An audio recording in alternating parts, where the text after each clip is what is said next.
20 years from now, you will be more disappointed by the things you didn't do than by the ones you did do. So throw off the bowlines, sail away from the safe harbor, catch the trade winds in your sails, explore, dream, discover. Mark Twain. Hi, welcome back to Scout Skills for All. My name is Sean Collins, and today I will be teaching you the basics of pioneering, your 3 lashings. Namely, the square lashing, sheer lashing, and figure of 8 lashing. These lashings are used to build anything from towers to rafts and anything you can think of. Let's get started.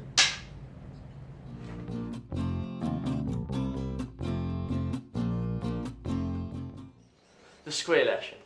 How you start this knot off is you start with a clovitch on the top pole, and then you point the longest part of your rope down to the bottom pole. Then what you're going to do is you're going to lift the bottom pole, slide your rope underneath, put it over here, make sure this is all very neat together. Then you're going to put it over there, and you're going to slide it underneath this pole again and over here. Make sure that when you slide it over again, it's on the inside of your clovitch and not the outside. Pull that tight and repeat that 3 times. Now when you're going underneath again, make sure that the rope is on the outside of your previous frapping, and when you come over, make sure it's on the inside of your previous frapping. Repeat that 3 times until you have 3 rows of fraps. Make sure to keep your knot tight throughout everything so that your staves in the end will be stable against each other.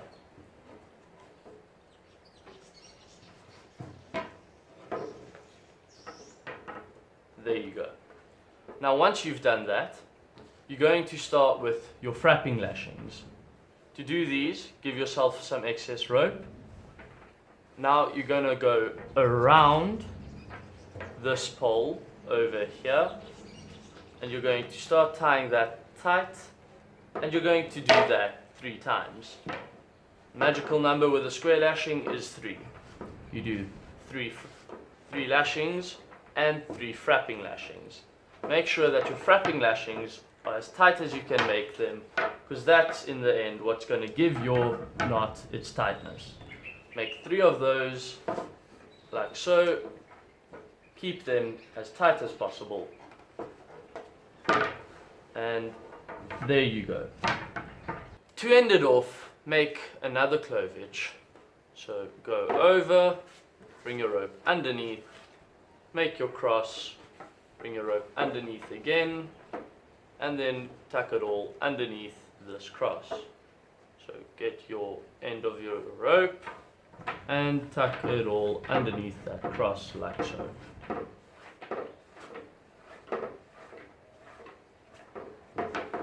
Now tie your clovitch tight, get that in, and there you go. That is your square lashing. The square lashing is used to tie 2 staves at a 90-degree angle.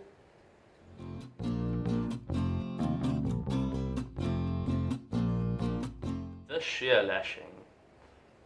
With this knot, you're going to start off with a clovitch pointing outwards towards your next stave. Now what you're going to do is you're going to take all of your rope, you're going to bundle it up nicely, and you're going to wrap it underneath both the staves 6 times. So that's 1, let's do 2, 3, 4, 5, and 6. Now tighten all of these lashes. How you do that is you just take your hand, put it over, and twist in the direction that they're all moving. So let's just pull it tight, keep that tension there. And once you've tightened it, you're going to take this end of your rope and you're going to put it in through there, and you're going to wrap it around in between 3 times. So go over, just get it in between those 2 sticks, make sure it's nice and tight. So that's once. Make sure you keep it as tight as possible. That's 1, 2, bring it over. So 2, 3. So now that we have 3 frapping lashings, we're going to end this knot off is with another clovitch. So flip it over and you see here's your 3rd frapping lashing coming out. So what you're going to do is you're going to go over your stick like so. You're going to make your cross up here. Remember the cross for the clovitch. Now keep this part of the rope outside of your gap here, because you're going to have to come around again with this part of your rope, and you're going to have to tuck it underneath there and tie it tight so that your clovitch is nice and tight. Then after that you can slip it in between those 2 sticks. So let's just finish this off here. Make sure not to catch that stick on the way in. So here you have to make sure that the rope you just pulled is on the inside of that. You've got to pull it tight, and then you can tuck it into there. Make sure that it's tight, no excess rope. As you can see here, I have some excess rope. So what we do is we pull it through, and then we pull it tight, and there you go. The purpose of this knot is to tie 2 staves together to make it much longer. Something you can make out of this is a flagpole.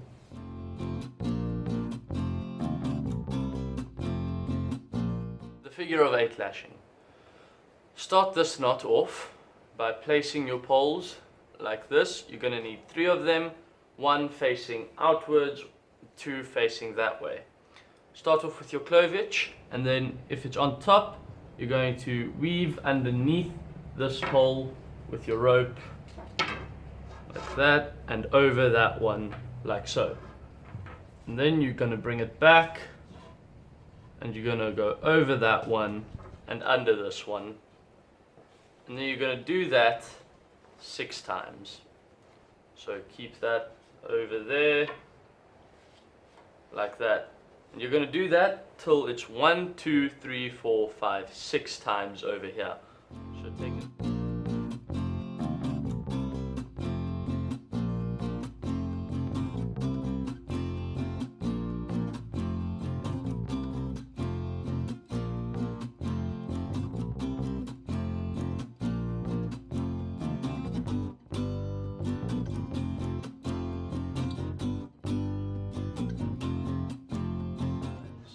We are now at 1, 2, 3, 4.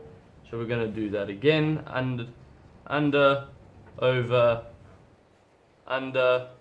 over, and then under again. Make sure that stays on there. So now we are at 1, 2, 3, 4, 5. This is our last one. We go over, under there, and then you come back the same way, like so. Now pull it tight-ish. You don't want to make these too tight, but you want to make sure that your staves are going to stick together in a tripod formation.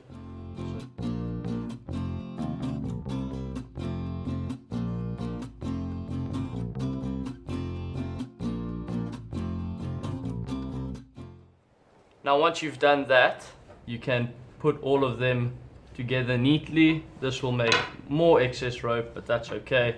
You'll just pull that all through. So put them all together nicely like so. Tighten anything up. Then take your rope, put it over here and put it underneath. So you're going to make a frapping turn there. You're going to pull everything together, and you're going to make 3 frapping turns like that. So keep making your frapping turns till you have 3. 1, 2, 3.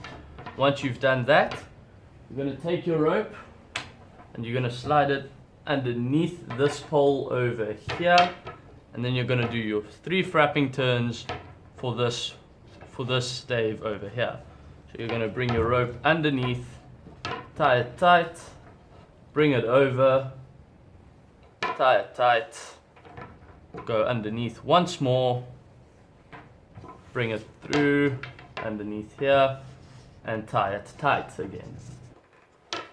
How we end this knot off is with your beloved clovage. So go over, go underneath, make your cross, get the end of your rope, put it underneath your cross, like so, and tie it tight. Feed through all the rope. And once it's nice and tight, just twist it in the direction it's going, and there's your knot. Now, if you want, you can shorten your staves at the top a bit, like that. And that is your figure of 8 lashing. The purpose of this knot is to make a tripod. So to make the tripod now, you're going to pick it up, you're going to twist this middle stave over there, like that. You're going to bring this one in like that, and there's your tripod. Generally, you won't have so much excess rope left. You'll use a much shorter rope. Let me give you a tip on how to store such a long rope. But first I need the rope. The method to storing such a long rope is what's known as a chain hang. How you start this off is you get the two ends of your rope and you place them together like that. Now you make a slip knot in the beginning of your rope.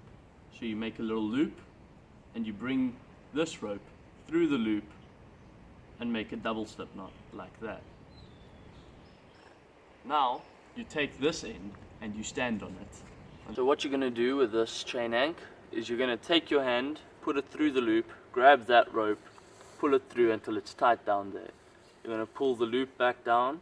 You're going to continue doing that until you get to the end of your rope. You want to make sure that each little chain is the same size as the previous one, and you really got to just focus on trying to get the rhythm. Once you have the rhythm, the chain hang will be easy as pie and also super quick to do. What I like about the chain hang is it's very neat, which makes your rope much shorter, and to pull a chain hang out of a bag of chain hanks is much easier than trying to pull a rope out of a bag of ropes. So to end your chain hang off, you're going to take this piece over here, you're going to put it through your loop and just pull it tight. You could go further, but for the sake of the video, I'm just going to show you how to end it off here. So would you look at that? Much shorter. Thank you for watching. Make sure to like and subscribe, and see you next week. And remember, practice makes perfect, and perfect practice makes excellence. See you next week.